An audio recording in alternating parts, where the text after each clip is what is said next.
numa época do século XX, entre 1920 e 1950, era muito frequente os pais deixarem com as 3 cláusulas. Em primeiro lugar, porque os casamentos até 77 eram celebrados no regime da comunhão universal de bens, que era o regime legal do Brasil até 77, que era o regime preferido por Clóvis Bevilacqua. Muito embora eu tenha grande apreço, a meu ver, depois de Teixeira de Freitas, o maior civilista que esse país já teve, mas acho que aí Bevilacqua não foi feliz na defesa da comunhão universal. Acho que o melhor regime é o atual, o regime da comunhão parcial. A comunhão universal misturava tudo, do passado, do presente, do futuro, aquilo que se herdava por herança, doação, quer dizer, não era o melhor regime, mas era o regime legal do Brasil até 76. Então, a preocupação dos pais naquela ocasião, até então, era a preocupação do casamento dos filhos. Bom, o que vai acontecer com essa minha nora, com esse meu genro? Vão ficar na miséria, porque onde ele coloca a mão, vira pó. Alguns viram ouro, outros viram pó. Então, eu preciso preservar a preocupação dos avós, digamos assim, em relação aos netos. Porque, infelizmente, é verdade aquela história antiga que a gente escutava em casa desde criança, que é avô rico, filho nobre, neto pobre. É uma pura realidade. Para o sujeito saber que sua fortuna vai durar 3 gerações, ele tem que fazer uma fundação. Se ele não fizer a fundação, não sobrevive 3 gerações. Porque depois que crescem os filhos, porque família, eu sempre digo, eu estou dando esse ano direito de família, amanhã é a aula que eu dou sobre problema de separação. Eu sempre digo para os meus alunos, família é bom em álbum de fotografia, de vez em quando. Família é bom em álbum de fotografia. Pensem bem nisso, porque é uma triste realidade. Família é bom em álbum de fotografia. Porque quando começam a chegar os agregados, acabou a família. Quando chegam os genros, noras, etc., acabou, não tem mais família. Existem interesses, desavenças, intrigas, etc., etc. Usando uma expressão chula das fofocas e maledicências, e etc. É a vida. Como diz o Nelson Rodrigues, o grande dramaturgo, não o professor Silvio, Nelson Rodrigues, dizendo o seguinte, a vida como ela é. Só que a gente só entende, só vão entender isso que eu estou dizendo daqui a 20 anos. Porque eu estou muito cedo aqui, vocês. Por que eu estou falando isso hoje? Eu era favorável, há 30 anos atrás, à inalienabilidade vitalícia. Eu defendia. Eu era jovem, cheio de ilusões. Hoje eu não sou, não. Eu sou favorável à inalienabilidade temporária. Sabe por quê? Eu acho que se o filho não criou juízo até 30 anos, 40, o problema é dele. Eu já morri. Não quero saber o que vai acontecer lá na frente. Isso que eu estou dizendo aos senhores, o legislador francês percebeu em 1804. Quando Napoleão nomeou Portalis, que era o grande ministro de Napoleão, Napoleão, sem ser jurista, participou tenazmente do Código Civil francês. É bom que os senhores saibam, o Código Civil francês não tinha mais fideicomisso. Na França não existe. Eu vou dizer para deixar para o meu filho, para a sua morte, deixar para o meu neto. Não tem fideicomisso. A Revolução Francesa acabou com os vínculos, os privilégios, e acabou. Vocês não vão encontrar no Código de Napoleão a figura do fideicomisso. Foi esquecimento? Claro que não. Não quiseram colocar. E hoje, na França, nós vamos chegar lá daqui a pouco, no direito comparado, na França, a inalienabilidade só pode ser imposta por um motivo sério e legítimo, como é no Brasil hoje, mas também de forma temporária, não pode ser vitalícia. Lá tem que ser por 5 anos, tem que ser temporário. Então, no Brasil, na minha classificação, eu dividia a inalienabilidade temporária por 10 anos, 20 anos, até meu filho completar 50 anos ou 40, e vitalícia, que não pode ser perpétua, e eu posso renovar por outro ato. O problema da cláusula temporária é uma faca de 2 gumes. Sabe por quê? Conheço vários casos. Um deles, recente, o pai deixou com a cláusula até o filho completar 50 anos. Sabe o que aconteceu? Quando o filho completou 50 anos, ele vendeu tudo. Ele estava aquilo represado, ele foi contando em negócio regressivo. 49, 40, quando chegou a 50, ele vendeu tudo. Tudo que ele herdou. Vendeu mal, jogador. Então, não adiantou nada. Para ele, era melhor o pai ter deixado vitalício. Porque, com 51, ele começou a vender propriedade que valia 500 por 200. Se ele quer dinheiro, vai vender aquilo que se chama crônica da morte anunciada, né? E aconteceu. Então, a inalienabilidade temporária tem esse inconveniente. A pessoa fica esperando na linguagem regressiva. É como a aposentadoria, né? Olha, vai acontecer. E acontece. Então, mas é uma solução. Às vezes, o filho completar, por exemplo, 30 anos ou 35, uma certa maturidade para poder gerir aquilo que ele herdou. Então, a inalienabilidade temporária, a inalienabilidade vitalícia, que por toda a vida não pode ser perpétua, e eu não posso gravar por mais de uma geração. Mas nada me impede do meu filho também gravar, e o meu neto também gravar para o bisneto, etc., etc., mas sempre em outro ato. Essa é a classificação.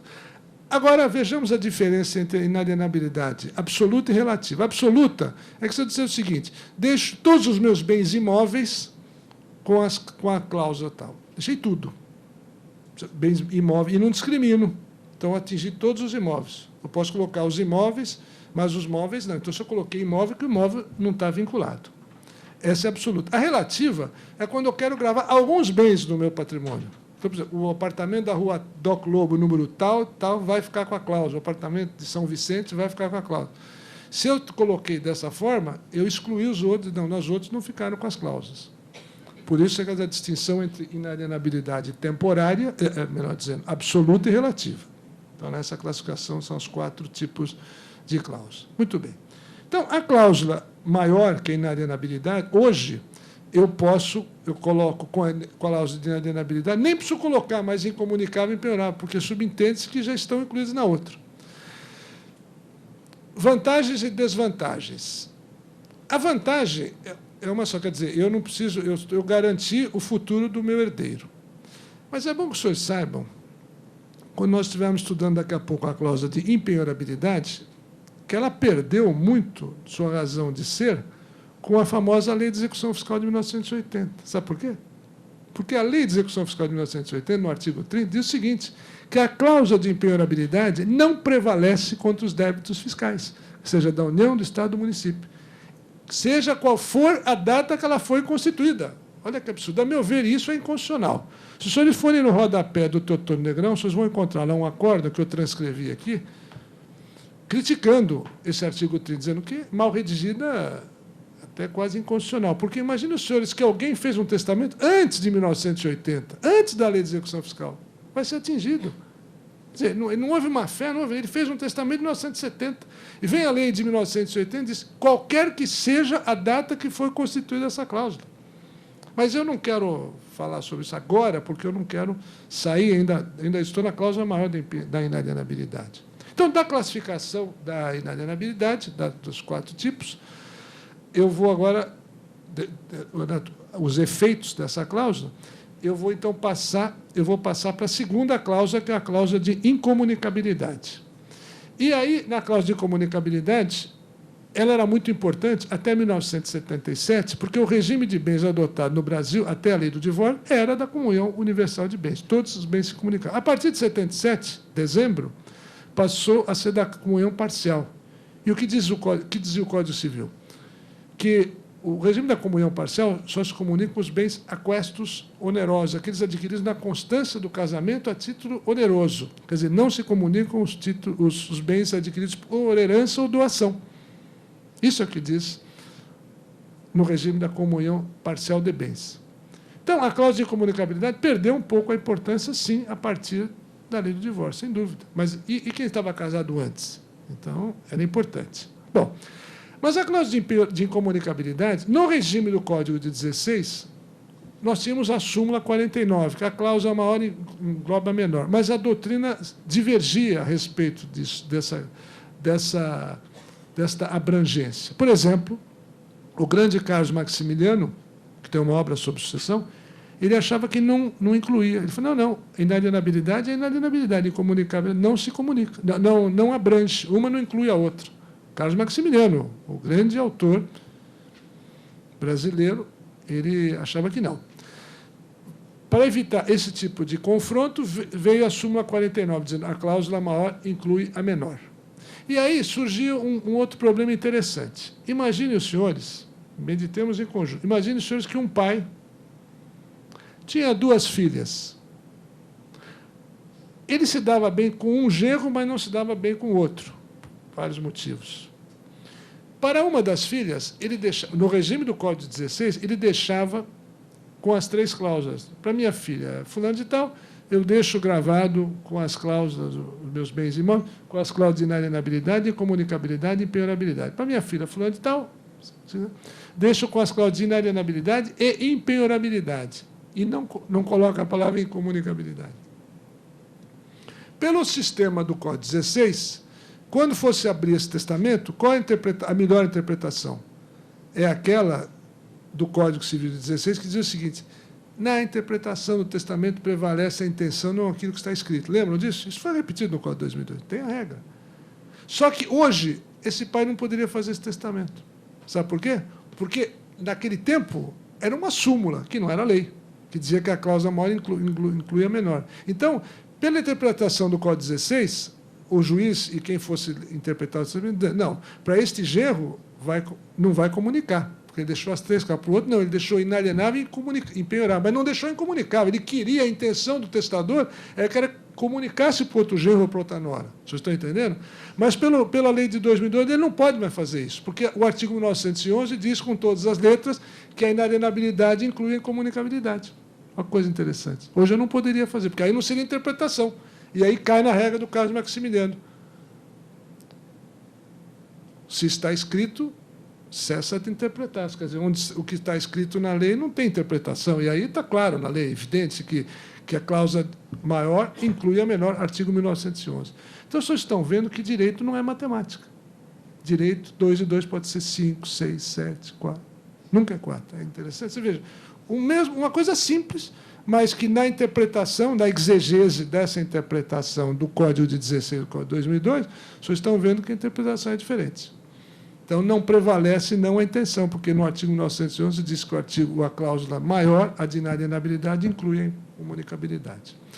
Outra questão interessante na cláusula de incomunicabilidade, que é a segunda, é o problema da pessoa casada. Isto, então, os oficiais, os notários não entendem. Os oficiais registradores não entendem.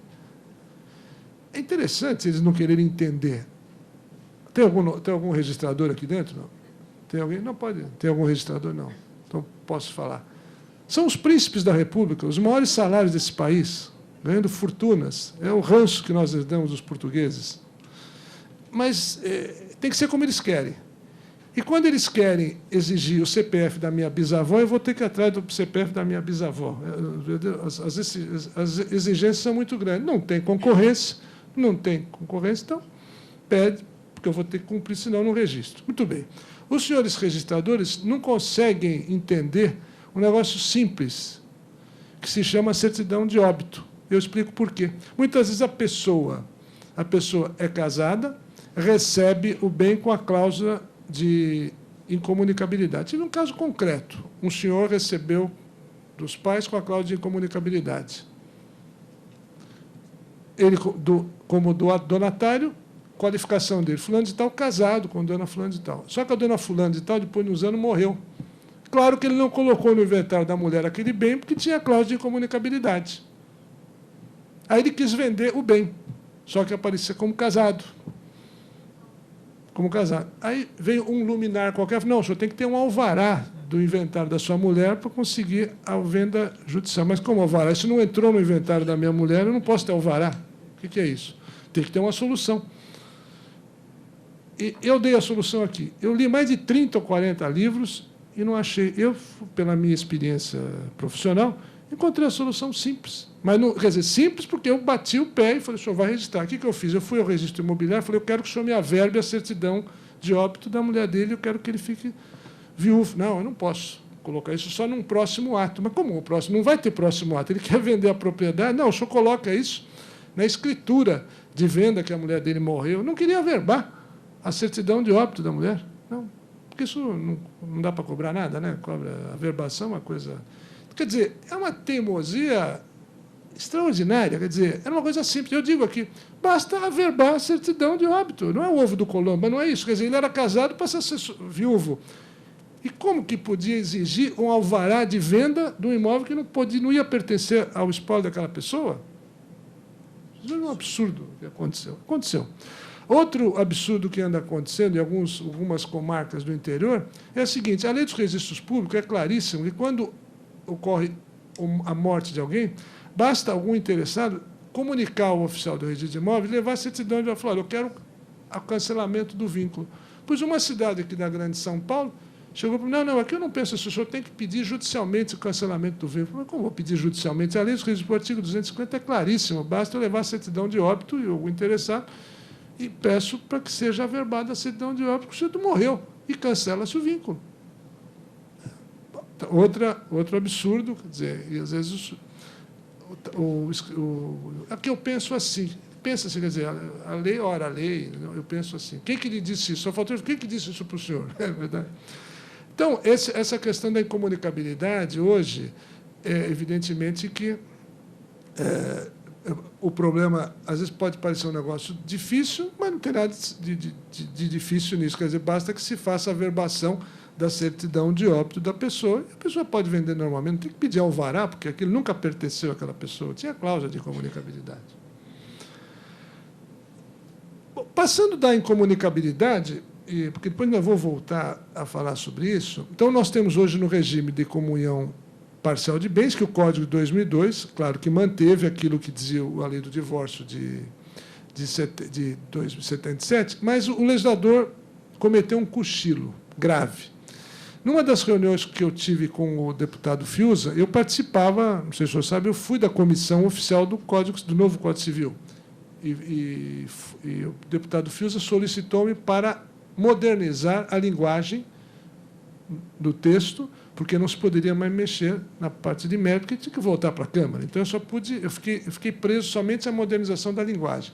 E, por quase 200 vezes, eu alterei a palavra inscrição e transcrição para registro e matrícula. E por quê? Porque o projeto de Código Civil é anterior à Lei dos Registros Públicos. O projeto era de 72. E a Lei dos Registros Públicos é de 6.015 de 73, que entrou em vigor em janeiro de 76. O projeto ficou 27 anos, né? Quer dizer, quando o Miguel Reale convocou aquela primeira comissão em 69, a Ruda Alvim, o Moreira Alves, o Agostinho Alvim, Clóvis do Couto e Silva, Silvio Marcondes, Torquato Castro e Herbert Viana Chamum, hoje vivo, só tem o ministro Moreira Alves e o Herbert Viana Chamum, que já tem mais de 80 anos no Rio de Janeiro, os outros já são falecidos. Quando ele convocou, eles apresentaram em 72. Em 75, foram 27 anos parados. E a Lei do Registro Público veio depois. Por isso que nós modernizamos a linguagem, é o que nós pudemos fazer. Mas, infelizmente, no Código, o legislador cometeu um cochilo. Sabe qual é? Dizendo o seguinte, que nas vendas, no regime da separação absoluta de bens, não precisa o cônjuge da anuência do outro cônjuge para vender. Está lá no Código Civil. Mas faltou dizer os bens recebidos com a cláusula de incomunicabilidade. Tem que ter a anuência do outro cônjuge. O deputado falou, infelizmente, agora só para o projeto de lei. Quer dizer, então, olha que paradoxo. A pessoa recebe, é casado no regime, por exemplo, da comunhão parcial, recebe dos pais ou dos avós um imóvel com a cláusula de incomunicabilidade. Para ele poder vender aquele imóvel, ele vai precisar da anuência do outro cônjuge. Aí sabe o que vai acontecer? O cônjuge, já que eu não sou dono de nada, eu não vou assinar. Ele deixou a cláusula, é seu, requeira o suprimento da outorga. E aí eu perco o negócio, que nenhuma construtora vai esperar 4 anos por esse judiciário de São Paulo para requerer o suprimento, ela vai procurar o terreno para incorporar. Só espera 5 anos, ou 6, até o Tribunal de Justiça sortear e julgar. É o tempo que está se demorando em São Paulo, 5 a 6 anos. E não adianta dizer que tem mais de 60 anos, porque todo mundo hoje tem 60 anos, quer dizer, nós todos envelhecemos. Então, esse negócio tem que ter 95 para sensibilizar o juiz. Aquele de 60, 60, 70, todo mundo, né, tem 90, 93, né, tudo bem.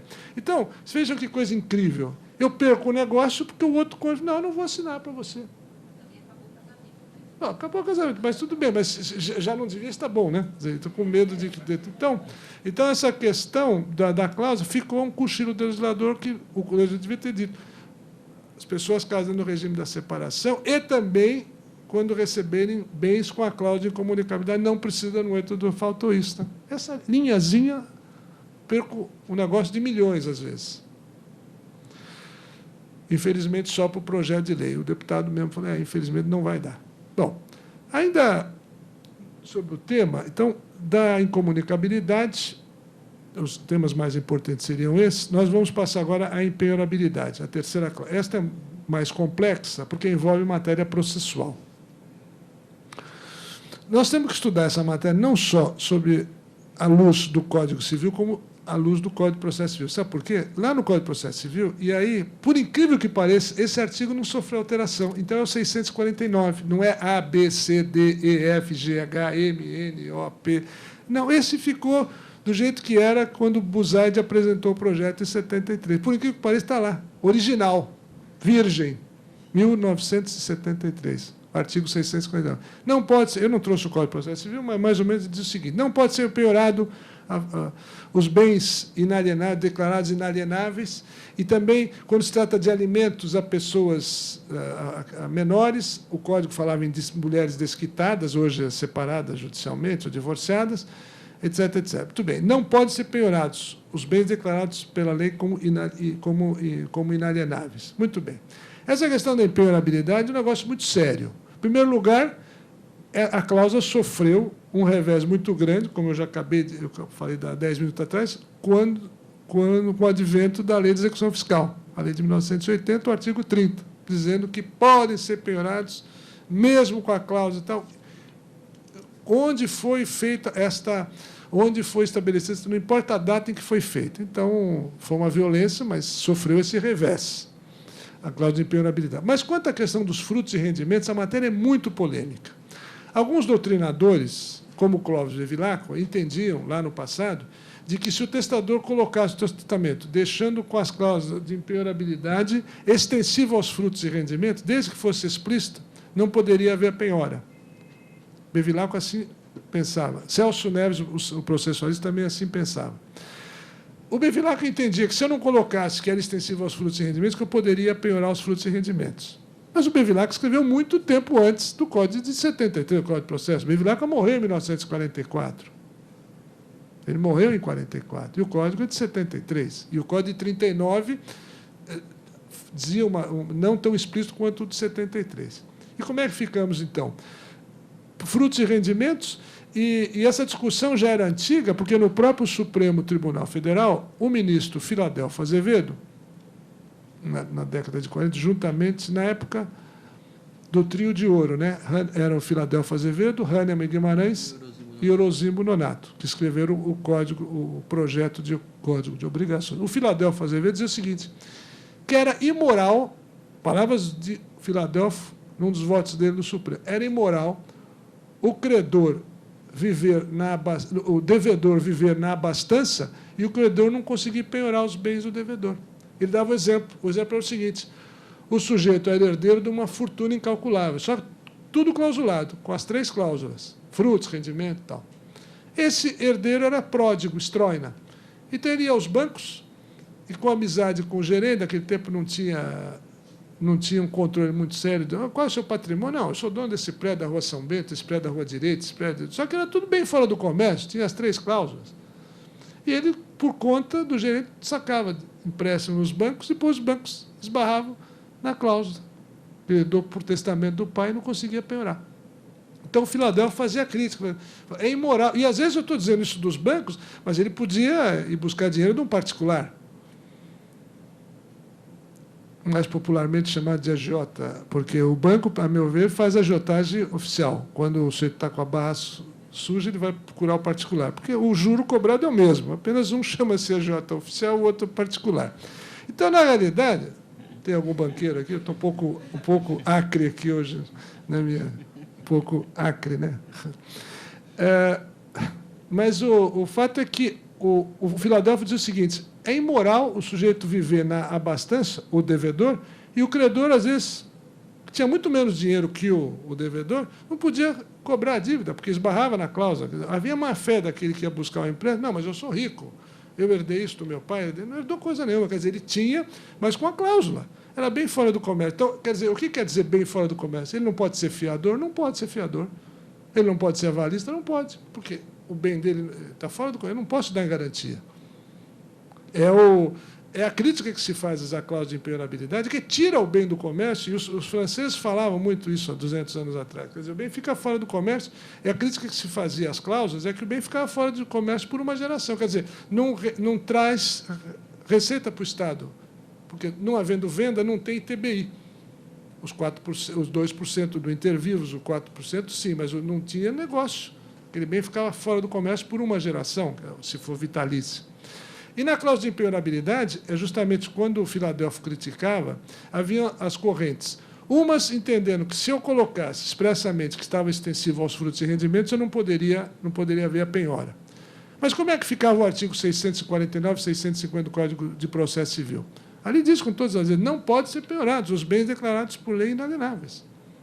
Então, mesmo que eu não coloque que esteja extensivo aos frutos e rendimentos, uma parte da doutrina entende que eu não posso penhorar os bens declarados por inalienabilidade. Certa feita, na Justiça do Trabalho, um devedor tentou oferecer em garantia do Madrid do Trabalho um imóvel que ele recebeu por herança da mãe, lá na cidade de Guarulhos, que uma parte tinha vínculo. O juiz não aceitou.